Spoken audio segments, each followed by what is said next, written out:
Continuing here on BTN Live with the Fighting Illini of Illinois and Lovie Smith. Here you see the numbers for Coach Smith. 9 starters coming back for him. Kendrick Foster showed off the wheels last year. A lot of speed out of the backfield. They did lose a lot, particularly up front on the defensive line, looking to end what has been a difficult stretch for this program. 6 straight losing seasons in conference. That is the most in school history. Lovie Smith, the head coach of the Illini, is here with us now. And Coach, I know you want to reverse that trend and you want to do it really soon. You look, though, at year one on the field. I know the record wasn't what you wanted it to be, but year one is about establishing a culture. It's about seeing progress behind the scenes that others may not see. Where do you feel best about the program now compared to where it was a year ago? Well, the way we look at it, I know you listed a long stretch, but we had one losing season. We're only going to attribute one to you. That's all we're going to do. We didn't get enough accomplished last year, right. But you have to have a starting spot. It takes a little time to change a culture, and we're in the process. This year two. We've done the things, I think, off the field to put a better product on the football field this year. Recruiting class coming in. And another off-season, as much as anything, we made a lot of strides, during the off-season. Where specifically? Like, what's better now than it was a year ago? Well, I'm talking about what you can do. You can't play football, but you can get stronger. You can get faster.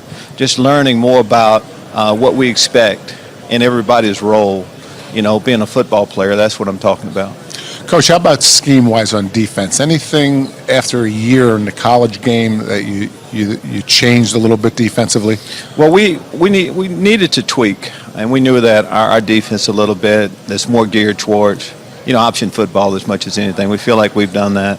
Another off season of just studying the game and the differences, but we feel like we'll never change exactly what we do defensively. We feel like we're more equipped now to really handle the offenses that you see on a weekly basis. Coach, you started spring ball much earlier and probably ended before a lot of places begin, and part of that was to get stronger in the weight room. Did you see the jumps that you needed to see during the offseason as far as offseason conditioning and strength and conditioning is concerned? Absolutely, and just to go over one area, the squat is a exercise that we put a lot of stock into. Last year we had a couple guys that could squat over 500 pounds. We have 20 now that can, so. Wow. Joey Bose, our strength coach, has done an unbelievable job with our players, but it's just not in that one area. All areas we've gotten stronger. We need to do that to be able to handle the Big Ten season. You spoke earlier today. You mentioned a new facility, which I'd like you to tell us a little bit about, but also how recruiting is different today than it was a year ago today. Well, last year I thought I knew. I know it was year-round, but it really is year-round. Right. There's an awful lot. It starts a lot earlier, guys committing. So that's why being able to get into recruiting a little bit, has to help us in the long run. But we see the things we need to do we have our guys on campus now, our freshman class, so we have an idea of who they are. It's a good class. A lot of them will help us early, but we need to have a better class coming in this year. Nowadays in the summers, they go around. There's a college tour. And for them to see eventually our facilities that are as good as everyone else's should help a lot. Tell us about that new facility. Well, that's what we have. We have a new one. We're talking about everything. Coaches' offices, training room, player lounge, all of the things that everyone else has. The University of Illinois will eventually have. Great academics, there's a lot to offer, but we were behind with our facilities. That won't be the case anymore. People can't use that against us anymore. Chase Crouch, I thought before he got injured last year, really was a spark to that offense. His ability to run the ball and also throw. Give us a little update on whether he's going to be 100% and what he will do for this offense as the starting quarterback. First off, Howard, there is a leader of every team. He's our leader, undisputed leader. But what he'll bring, more along of what we would like to be. We want an athlete there, a guy that can beat you a little bit with his legs. We're teaching him how to slide. He needs to get that down. And we think he can make the throws he needs to, too. Good size, football junkie off the field. I think you need that guy to let everybody know what direction we're going. He's really excited about him. He missed a lot of time physically, but mentally he really made a lot of stride. I know you didn't have a lot of years coaching in the two-a-day system of college. Obviously, your experience is more NFL. What do you think of the new changes in the practice structure? Well, it's just really coaches coming more along what I believe. Right. Even in NFL, I was never a big two-a-day guy there. I think you can get what you need done. One hard practice, one physical day, along with walkthroughs where you take, those meeting rooms out on the football field. So we haven't had to adjust an awful lot. Plenty of time to get our players ready. Coach, when you start to think about the toughness and the identity of this football team, where does it have to lie? Where does it have to start? I know you talked about Chase being an unquestioned leader at quarterback, but it's hard for a quarterback to really set a team and make a team physical. No, the leadership kind of starts with him. The toughness has to start up front. Pretty simple. Both our lines. We lost a lot, on the graphics early. We have a lot of linemen that we lost up front. But we're really excited about some of the new players. Jamal Milan taking another step. Sean Adesanya, a guy that people don't know an awful lot about. Nick Algoretti has had an outstanding offseason. We have Kristen Delario that's here. So it has to start up front. We feel like that will happen. And we'll have a couple of spots that we need to see, as we go into training camp.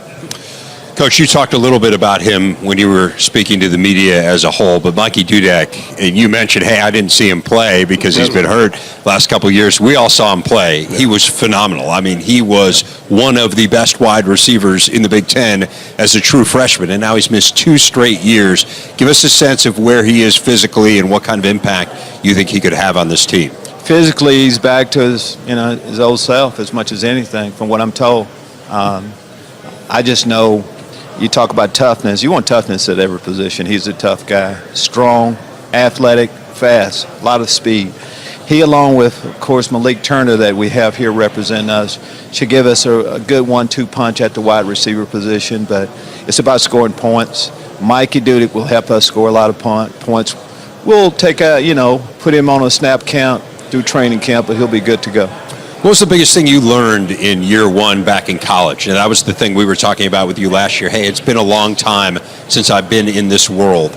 What was the thing that stood out to you as, wow, this has changed the most dramatically? You mentioned recruiting earlier, so aside from that. Yeah, recruiting, of course, is different, but I wouldn't say, I think just what I knew. It's hard winning football games at any level.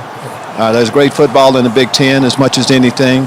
We see what we need to do to be able to start winning football games. Is there anything from the NFL that you would bring with you if you could change some rule or some practice that would make the college game better? Coach, I kind of like the rules that we have right now. I can't really think of anything. Maybe at the end of the game, the clock doesn't stop on first downs like we have in college NFL. Of course, at the end of the game, it doesn't. Besides that, not much.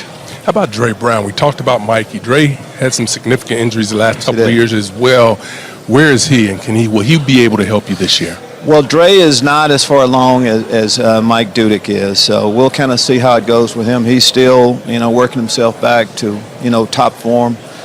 This will be an important training camp for him. Yeah. Lovie, it's interesting. We were talking with Tom Allen earlier, and he's in a similar situation about starting with a program and trying to kind of build it and mold it into what he wants it to be. And we talked a lot about identity. What do you want the identity of Illinois football to be? I mean, I guess ideally this year, but a couple years down the line, when people say Illinois is about X, what do you want X to be? Well, I think in stages a little bit. I mean, offensively, it is about scoring points. And, it's a spread offense in college football now. At the end of the year, we were doing some things. Against Northwestern in the last game, we were able to do some things, putting these pieces together. We want to be known as a tough football team as much as anything. Defensively, it's about taking the football away. And believe me, we put an emphasis on special teams. It's just not lip service to it. Lovie Smith, the head coach of the Fighting Illini. Coach, thanks a lot. Thanks for having me on. Look forward to watching your team in camp as the bus tour begins.